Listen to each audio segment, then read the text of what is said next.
Hi students, question number 6 dissolution का DK Goyal की book का आज हम लोग करेंगे।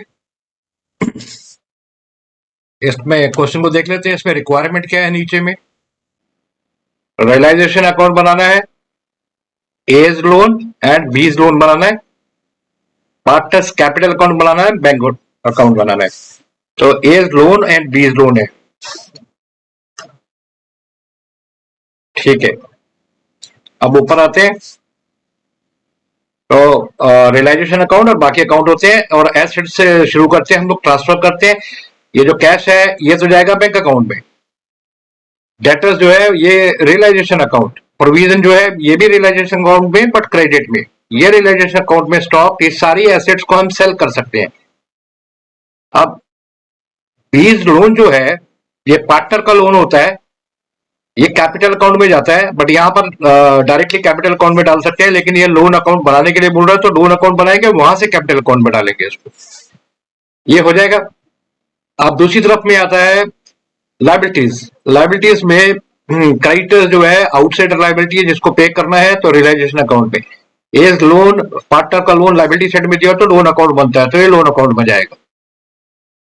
कोई भी रिजर्व एंड फंड है एक्सेप्ट दो फंड, तो आपको मालूम है मैंने बताया हुआ पीछे, तो ये जनरल रिजर्व है। तो एक्सेप्ट दो फंड्स, सारे रिजर्व जो है पार्टनर्स कैपिटल अकाउंट में जाते हैं। तो ये रिजर्व फंड है तो ये दो में से नहीं है, तो ये कैपिटल अकाउंट में, और कैपिटल तो कैपिटल अकाउंट में जाएंगे।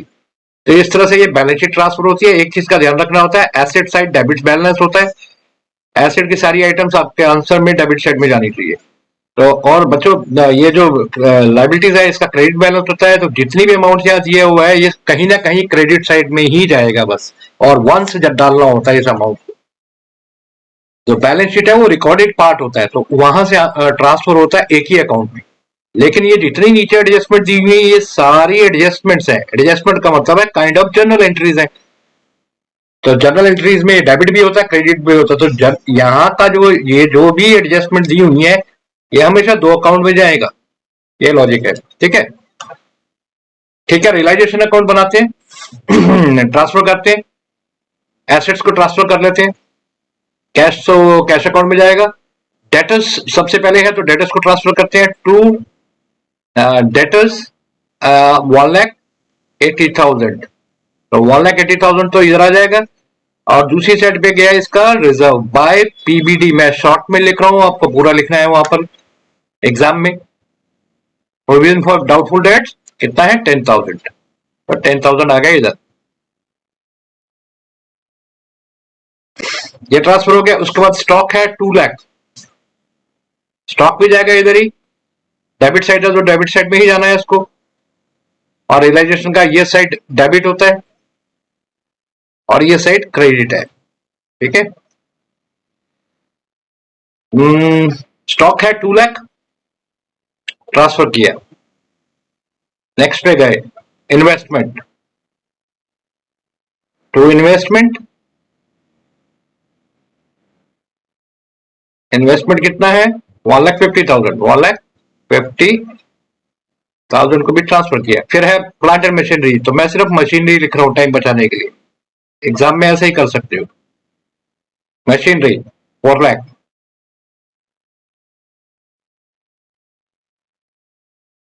उसके बाद आ गया पार्टनर्स लोन, ये लोन अकाउंट में जाएगा, ठीक है। एसेट साइड ट्रांसफर हो गया रियलाइजेशन में। अभी डेबिट साइड पे जाते हैं, सॉरी लाइबिलिटी साइड में जाते हैं।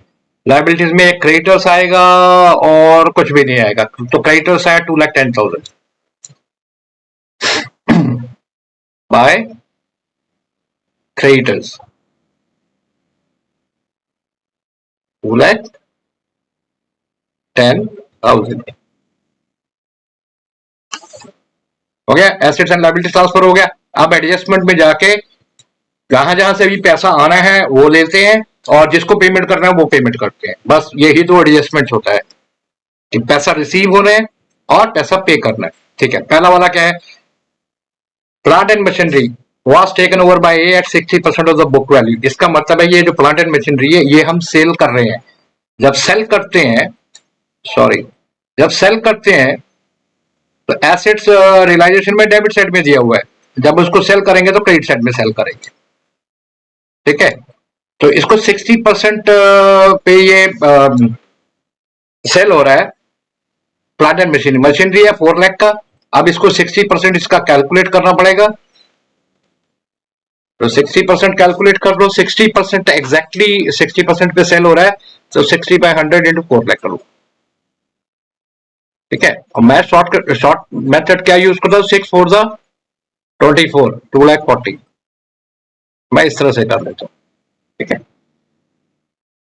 तो ये एसेट जो है सेल हो गया। और किसको बेचा हमने, अगर पार्टनर इन्वॉल्व है तो उसका नाम लिखो, अदरवाइज कैश और बैंक। तो इसमें पार्टनर इन्वॉल्व है, ए इन्वॉल्व है, तो बाय इज कैपिटल, और ब्रैकेट में लिख सकते हो प्लांट एंड मशीनरी, क्या ब्रैकेट में शो कर सकते 2,40,000, ये सेल हो गया। Investment taken over by B at 120%, so by B is capital, ये भी सेल कर रहे हैं हम, तो पार्टनर को सेल कर रहे हैं बाय बी इज कैपिटल। ठीक है, एट 120%। इन्वेस्टमेंट है 1,50,000 का, अब इसको 120% मीन 20% एक्स्ट्रा पे बोल ले रहा है, तो 120% 120% ऑफ कितना है 1,50,000। ठीक है, इसको भी कैलकुलेट कर लेंगे तो ये कितना अमाउंट आ जाता है 1,80,000। ठीक है, 1,80,000। एनीवेज एसेट सेल हो गया, ये वाला एसेट सेल हो गया। नेक्स्ट देखते हैं कौन सा है। अब आ गया लाइबिलिटीज की बात कर रहा है। Creditors were paid of by giving them stock at 75% of the book value and the balance in cash. तो यहां पर एक पॉइंट ये आ रहा है, रिकॉर्डेड, इंपॉर्टेंट पॉइंट है, थोड़ा नोट कर देना। रिकॉर्डेड एसेट और अनरिकॉर्डेड एसेट।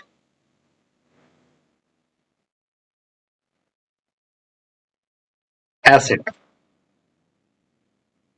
ठीक है, रिकॉर्डेड एसेट और अनरिकॉर्डेड एसेट।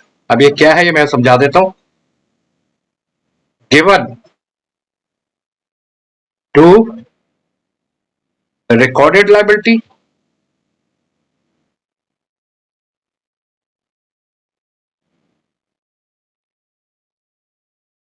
और अनरिकॉर्डेड लाइबिलिटी, किसी को भी दिया जाए,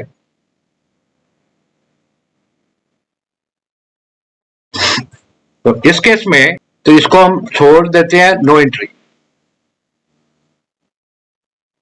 ठीक है, तो अब ये रिकॉर्डेड एसेट और अनरिकॉर्डेड एसेट क्या है, और रिकॉर्डेड लाइबिलिटी और अनरिकॉर्डेड लाइबिलिटी क्या है। रिकॉर्डेड एसेट का मतलब है कि भैया ऑलरेडी बुक्स में रिकॉर्ड है, ये रिकॉर्डेड है, ये बैलेंस शीट में दिया हुआ है मतलब। ठीक है, जैसे बिल्डिंग फर्नीचर ये सब अभी बैलेंस शीट देख रहे हैं, इसमें दिया हुआ इन्वेस्टमेंट, तो ये तो हमने बुक्स में रखा हुआ। बट कभी कभी क्या होता है, कुछ ऐसी एसेट होती है जिसको हमने बुक्स में नहीं दिखा रहे हैं, बट वो एसेट हमारे बिजनेस में पड़ा हुआ है, वो अनरिकॉर्डेड एसेट हो गए। और रिकॉर्डेड लाइबिलिटी और रिकॉर्डेड लाइबिलिटी भी वही हो गया कि रिकॉर्डेड लाइबिलिटी का मतलब है कि बैलेंस शीट में वो लाइबिलिटी हम दिखा रहे हैं कि भाई ये पे करना है, लेकिन उसके अलावा भी कुछ ऐसी लाइबिलिटी आ जाती है जिसको बैलेंस शीट में हमने दिखाया नहीं, बट उसको एडजस्टमेंट में बोला कि इसको भी पे करना है, तो एक नया लाइबिलिटी वो आ जाता है। ठीक है, तो वो लेकिन बैलेंस शीट में नहीं है, एडजस्टमेंट में है, तो वो अनरिकॉर्डेड है। अब यहाँ पे अगर कोई भी एसेट किसी लाइबिलिटी को दिया जाए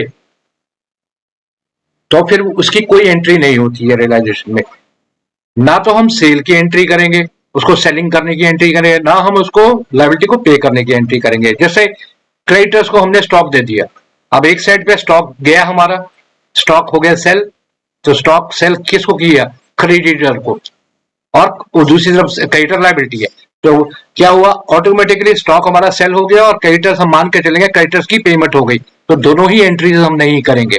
ना तो हम स्टॉक को सेलिंग दिखाएंगे, ना हम क्रेडिटर्स की पेमेंट को दिखाएंगे। ठीक है, तो वही चीज यहां पर हुई है इस क्वेश्चन में। अब इस क्वेश्चन में क्या हुआ है कि creditors were given off by giving them stock at 75% of the book value and the balance in cash. तो क्रेडिटर्स को एक हमने स्टॉक दिया, स्टॉक है 2 लाख रुपए का, लेकिन उसको 75% पे बुक वैल्यू पे दिया, 75% पे दिया। तो 75% 2 लाख का कितना हो गया? 1,50,000। तो हमने बोला ठीक है भाई ये स्टॉक ले जाओ, इसकी वैल्यू जो है 1,50,000 है। क्रेडिटर मान जाता है, कैपिटल बोलता है ठीक है स्टॉक तो मैं ले लेता हूँ 1,50,000 का, लेकिन मेरे को पे आपने करना है टोटल 2,10,000। मेरे को पे कितना करना है? 2,10,000। स्टॉक तो मैंने ले लिया 1,50,000 का, वो ये क्रेडिटर बोल रहा है, लेकिन मेरा बैलेंस का क्या है? तो हम फॉर्म क्या बोलती है, बैलेंस आप कैश ले लो। तो बैलेंस कितना बच गया उसका? 60,000। तो ये जो स्टॉक गया 150 का, और एक इसमें से क्रेडिटर निकल गया 150 का, ये दोनों की, क्रेडिटर को पेमेंट हो गई 1,50,000 की, स्टॉक की सेल हो गया, ये दोनों की एंट्री नहीं होती है। लेकिन ये जो बच गया, ये जो बैलेंस है, यहाँ पे कोई भी एसेट और लायबिलिटी एक दूसरे के साथ एडजस्ट नहीं हो रही है। तो बेसिकली यह कैश हम पे कर रहे हैं, इसकी तो एंट्री होगी। ठीक है, तो इसमें से यही निकल कर आ रहा है कि भाई ये जो बैलेंस है इसको पे कर दो, बाकी जो 1,50,000 स्टॉक दिया है या क्रेडिटर है उसको कुछ नहीं करना है। ठीक है, तो 60,000 की पेमेंट करते हैं। फिर पेमेंट कहां पे करेंगे? पेमेंट हम हमेशा करते होते हैं डेबिट साइड में। ठीक है, रिसीव जो करते हैं क्रेडिट साइड में, कोई मनी आ रहा है, पेमेंट्स डेबिट साइड में। तो यहां दिखाएंगे फिर टू बैंक, और ब्रैकेट में अगर दिखाना चाहो तो क्रेडिटर्स दिखा सकते। कितने का क्रेडिटर को पेमेंट कर दिया? 60,000। बाकी जो है ना क्रेडिटर 1,50,000 का, उसको स्टॉक चले गया, तो स्टॉक भी सेल हो गया, क्रेडिटर 150 भी पेमेंट हो गई। हम ये बस एज्यूम करके चलते हैं, इसको यहां दिखाएंगे नहीं। अब नेक्स्ट चलते हैं। Debtors realize 20% of the amount due from them. 20% less. Debtors realize 20% less. 20% less आ रहा है भाई डेटर्स से। तो डेटर्स कितने के हैं? हमेशा ग्रॉस अमाउंट पे लेते हैं, कोई पीबीडी वगैरह एडजस्टमेंट नहीं। डेटर्स है 1,80,000 के, तो 1,80,000 पे 20% लेस आ रहा है। 20% हो गया 18 टू द 36,000 लेस आ रहा है। और आ रहा है पैसा तो यहां पर लिखेंगे बाय बैंक। ठीक है, अगर और एसेट्स है तो फिर इकट्ठा कर देंगे उनको। डेटर्स के अलावा भी और एसेट सेल हो रहा है? नहीं है, कोई भी नहीं हो रहा, तो फिर ठीक है बाय बैंक और डायरेक्टली डेटर्स। ये हो गया, डेटर्स को भी हो गया। अब आगे चलते हैं। उसके बाद as loan was paid off with interest for 6 months. अब ए का जो लोन है, ए का अकाउंट बनाया हुआ, वहीं पे पेमेंट करेंगे। यहाँ पर एज लोन नहीं है रियलाइजेशन में, तो यहाँ पर उसकी कोई पेमेंट की बात ही नहीं है, तो ये यहाँ नहीं आएगा। लेकिन ये जो इंटरेस्ट है ये हमारा एक्सपेंस है। एक्सपेंस लोन पे अगर इंटरेस्ट आ रहा है तो उसको तो यहाँ फिर रियलाइजेशन में ही दिखाना पड़ेगा। तो लोन की पेमेंट यहाँ नहीं दिखाएंगे, लेकिन इंटरेस्ट की पेमेंट दिखाएंगे। सो टू बैंक 6 मंथ्स का इंटरेस्ट है, और उसका लोन कितना है? लोन है, एज लोन 50,000 का है। तो इंटरेस्ट समझ आ गया। तो एडजस्टमेंट में अगर इंटरेस्ट की पेमेंट हो रही है, लोन तो है, लोन की पेमेंट जो है लोन अकाउंट में हो जाएगी, लोन अकाउंट में पेमेंट हो जाएगी और बैंक में वो चले जाएगा वहां से। लेकिन जो इंटरेस्ट है, इंटरेस्ट को रियलाइजेशन में एज एन एक्सपेंस हमें डेबिट साइड पे दिखाएंगे, लोन अकाउंट में इसको इंटरेस्ट को नहीं लेकर जाएंगे। ये 3,000 यहाँ आएगा, और इसका जो सेकंड काउंटर पार्ट है वो बैंक में जाएगा 3,000। तो दो जगह में एंट्री हो गया इसका, इस तरह से ये एंट्री हो जाएगा। इसके बाद आ गया रियलाइजेशन एक्सपेंसेस 1,000, तो इसको भी हम दिखा देंगे टू बैंक, पे कर देंगे इसको भी। ये रियलाइजेशन के एक्सपेंस है, कितना है? 1,000। ठीक है, ये हो गया। अब सब जब एडजस्टमेंट सारा कंप्लीट हो गया, उसके बाद अभी हम लाइबिलिटीज जब में जाके देखेंगे, कोई लाइबिलिटी पे तो नहीं करना, पीबीडी तो हम पे नहीं करते हैं। क्रेडिटर्स को हमने स्टॉक दे दिया था और बैलेंस हमने कैश दे दिया था, क्रेडिटर्स को पेमेंट हो गया। अब कोई और लाइबिलिटी नहीं है। जब कोई लाइबिलिटी और नहीं है तो बस अब इसको बैलेंस करेंगे, इसके दोनों साइड के टोटल को लेंगे। तो क्या करते हैं कि ये टोटल को वो हमेशा ऊपर लिख लेना चाहिए यहां पर, और ये साइड के टोटल को भी ऊपर लिख लेना चाहिए, या कहीं और रफ में लिख सकते हो। और देखो हायर बैलेंस कौन सा साइड में आता है, किस साइड पे हायर है, डेबिट साइड पे ज्यादा आ रहा है, 9,94,000 ये साइड पे आ रहा है। इसका मतलब है कि बैलेंस की फिगर यहां आ रहा है बाय, तो क्या बोलते हैं, लॉस, लॉस, और ये है क्वेश्चन मार्क मीन बैलेंस की फिगर। अब दो पार्टनर्स हैं, ये लॉस जो आ रहा है ये आ गया 2 लाख, जब इसको ये क्रेडिट साइड को माइनस करेंगे 2,10,000 का। अब इसको दो पार्टनर्स में डिवाइड करना है, कौन है, ए एंड बी में। रेशियो है 2:1, बस इसी रेशियो में डिस्ट्रीब्यूट करेंगे फिर 2/3 इंटू 10,000, तो 3 7 21 1,40,000, 2/3 इंटू 2,10,000, तो 3 7 यही मैं बोल रहा था, 7 2 1,40,000। अगर इसका 1,40,000 है तो ऑब्वियसली दूसरा जो है 70,000, ठीक है। अब ये हो गया। अब यहां से दो छोटे छोटे अकाउंट हैं जो बनाने हैं, एक तो लोन अकाउंट बनाना है ए का, और एक लोन अकाउंट बनाना है बी का। अब ये लोन अकाउंट में क्या डिफरेंस है, ए का लोन अकाउंट जो लाइबिलिटी साइड में दिया हुआ है वो तो हमने पे करना है, तो एज लोन लिखेंगे, ठीक है। तो लाइबिलिटी साइड से जो भी लोन है पार्टनर का, उसको तो हम सेपरेट अकाउंट बनाते हैं हमेशा, और वहां उसको फिर पे कर देते हैं। तो लोन कितना है, 50,000 का, तो लोन अकाउंट बना के यहां लिखेंगे बाय बैलेंस बीडी 50,000, और इसको करेंगे पे टू बैंक, कितना, 50,000, ठीक है। दोनों साइड में सिंगल अमाउंट है, बस 2 लाइंस लगा लेंगे, ये फिनिश हो गया। तो ये तो हो गया ए लायबिलिटी वाला लोन अकाउंट। अब जो लोन अकाउंट एसेट साइड पे दिया हुआ है वो क्या है, वो लोन ये है कि लोन वो बी ने हमारे से लिया है, हम उससे पैसा लेना है हमें, क्योंकि एसेट साइड में दिया हुआ है। एसेट्स का मीनिंग क्या होता है, एसेट्स का मीनिंग होता है, एक मीनिंग प्रॉपर्टी हो गया, और दूसरा मीनिंग है अगर हमें किसी से पैसा लेना है तो वो भी हमारा एसेट है। तो बी का लोन जो एसेट साइड पे दिया हुआ है, इसका मतलब है बी से वो पैसा लेना है। तो बी का लोन जब भी एसेट साइड पे होता है तो वो नॉर्मली हम लोग क्या करते हैं, इसको सीधा उसके कैपिटल अकाउंट में डाल देते हैं, बैलेंस शीट से उठा के लोन को कैपिटल अकाउंट में डाल देते हैं। बट वो यहाँ पे अभी बोल रहा है कि भाई बी का लोन बताओ, लोन अकाउंट बनाओ, तो फिर हम बी का लोन अकाउंट बना देंगे, बीज लोन अकाउंट, ठीक है। अब क्या होगा, बी का लोन अकाउंट बना के बैलेंस शीट से ऑब्वियसली सारी चीजें ट्रांसफर करनी होती हैं, तो ट्रांसफर करते हैं। बीज लोन जो है वो एसेट साइड पे है, और एसेट्स का क्या क्या बैलेंस होता है, डेबिट बेस होता है। तो एसेट्स हमेशा जितनी भी एसेट्स दी हुई है सारी डेबिट साइड में ही जानी है आंसर में। तो ये भी 50 कितना है, ये 20,000 को डेबिट साइड पे आना है, तो इसको हम यहां लिखेंगे टू बैलेंस बीडी, कितना, 20,000।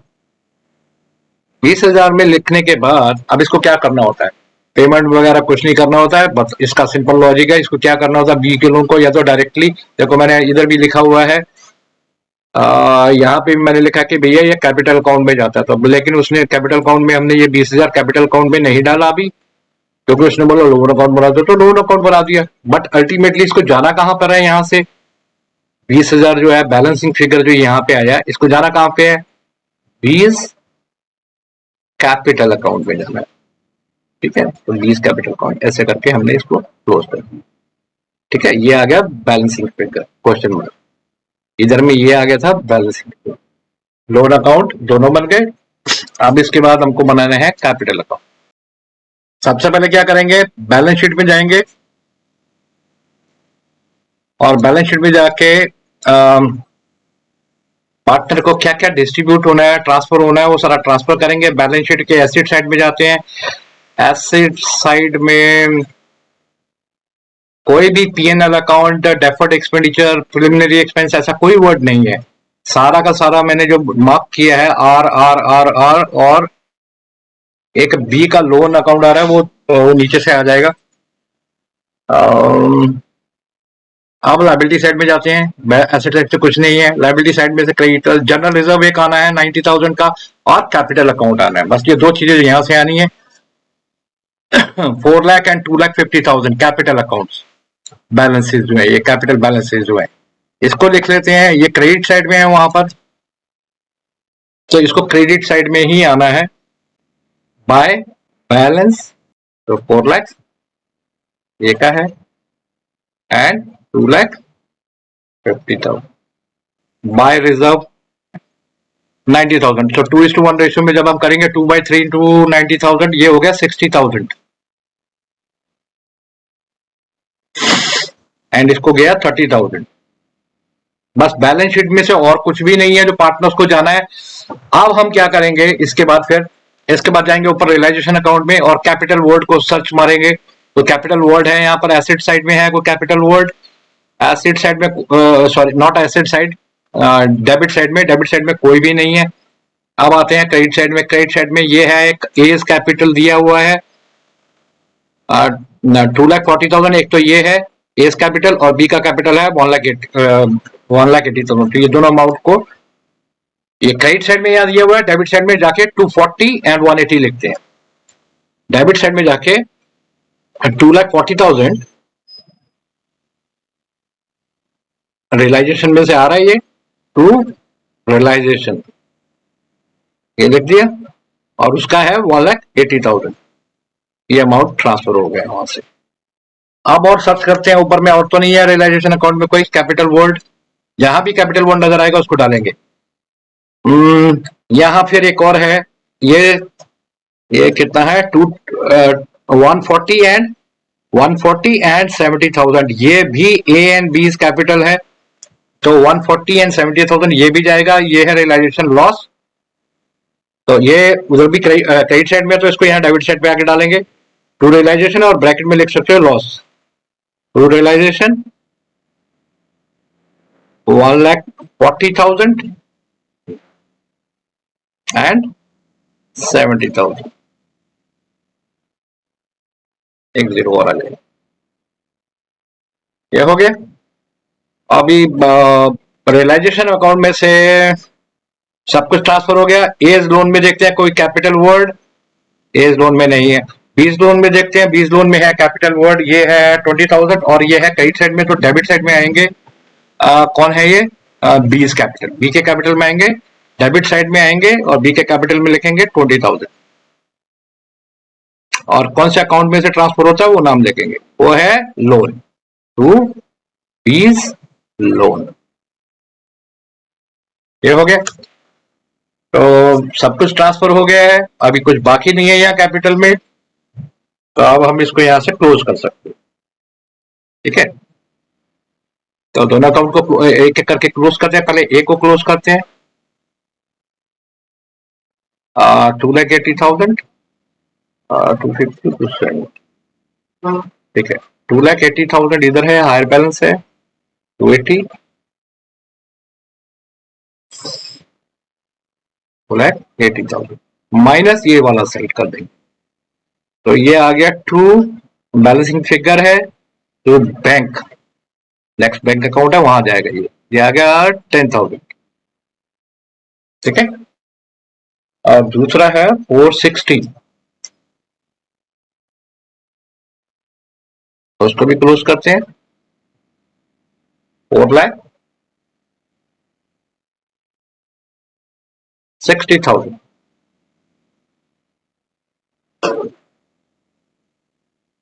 4,60,000।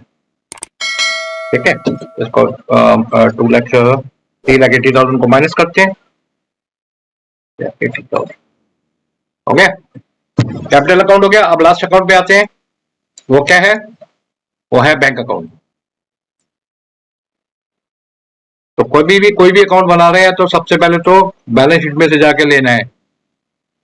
तो बैंक अकाउंट बना रहे हो तो बैलेंस शीट में जाके चेक करना है। बैंक को बैलेंस शीट में से जो भी आइटम बैंक से रिलेटेड है वो उठाएंगे। कैश एट बैंक है 60,000, ये है डेबिट साइड में दिया हुआ, इसको डेबिट साइड में ही आना है। टू बैलेंस बीडी कितना है 60,000, इसको यहां डाल दिया। ठीक है, अब इसके बाद बैलेंस शीट से और तो कुछ आना नहीं है। आप जाएंगे रियलाइजेशन अकाउंट में और चेक करेंगे, बैंक वर्ड जहां भी है उसको डालेंगे। तो रियलाइजेशन अकाउंट में जब हम जाते हैं पहले तो क्रेडिट साइड में देखते हैं। क्रेडिट साइड में 1,44,000 आ रहा है, 1,44,000 यहाँ बैंक वर्ड है, इसको आते हैं डालते हैं। ये है क्रेडिट साइड में, इसको डेबिट साइड में वो डाल देते हैं लास्ट अकाउंट में, इसको डालते हैं डेबिट साइड में। टू कौन से अकाउंट से आ रहा है रियलाइजेशन में से 1 लाख, क्या अमाउंट था 1,44,000 या 1,44,000, तो 1,44,000 टू कौन से अकाउंट से आ रहा है वो रियलाइजेशन, ठीक है ओके। अभी हम जाते हैं ऊपर वापस, ये क्रेडिट साइड में और कोई बैंक नहीं है, ठीक है। डेबिट साइड में आते हैं, डेबिट साइड में 3 बैंक है तो तीनों को इकट्ठा कर लेते हैं। 60,000, 3,000 एंड 1,000, 63 एंड 1 64,000। तो ये डेबिट साइड में इसको क्रेडिट में डालते हैं 64 64,000 है। और कहां से अकाउंट से आ रहा है रियलाइजेशन से, तो 64,000 रियलाइजेशन अकाउंट 64,000, ठीक है। तो रियलाइजेशन में से I think debit and credit दोनों साइड में से हमने बैंक को ट्रांसफर कर दिया है और कुछ नहीं है। अब एक ही लोन में अकाउंट में आते हैं, यहाँ पे बैंक वर्ड है ये डेबिट साइड में है 50,000, तो इसको लेकर जाएंगे क्रेडिट साइड में 50,000, यहाँ लिखेंगे 50 लिख दिए। और कौन सा अकाउंट है जहां से ये आ रहा है, वो अकाउंट है एज लोन, ओके। उसके बाद है बीज लोन, बीज लोन में कोई बैंक वर्ड नहीं है। आप कैपिटल अकाउंट में जाते हैं, कैपिटल अकाउंट में कोई बैंक वर्ड है यहाँ पर 80,000 एंड 10,000, 80 एंड 10,000 ये है डेबिट साइड में, इसको लेकर जाएंगे क्रेडिट साइड में 80,000 एंड 10,000, 80,000 एंड 10,000 ये कहां से आ रहा है कैपिटल अकाउंट में से, तो बाय एज कैपिटल अकाउंट लिखना हो तो, otherwise by A's capital, by B's capital, ये हो गया। सब कुछ हो गया है, तो अब इसको यहां से हम लास्ट अकाउंट क्लोज होता है तो बैलेंस होता है, दोनों साइड बराबर होती है। तो इसका टोटल हम करते हैं, इस साइड को भी टोटल करते हैं 2,04,000, ये तो इस साइड को 2,04,000, दोनों साइड जो है वो बैलेंस, ठीक है। तो that's all students for today. I hope कि समझ में आ रहा है कुछ। अगर कहीं कोई कंफ्यूजन हो रहा है प्लीज कमेंट बॉक्स में मुझे बताना, ठीक है। तो मैं उसको जरूर उसका रिप्लाई करूंगा और उसको सॉल्व करने की कोशिश करूंगा, तुम्हारा जहां भी तुम्हें कुछ डाउट हो रहा है, ठीक है। तो यहाँ से कंटिन्यू करेंगे, अब ये जो भी क्वेश्चन किए नेक्स्ट क्वेश्चन अगले वीडियो में करते हैं, ठीक है। Till then bye bye.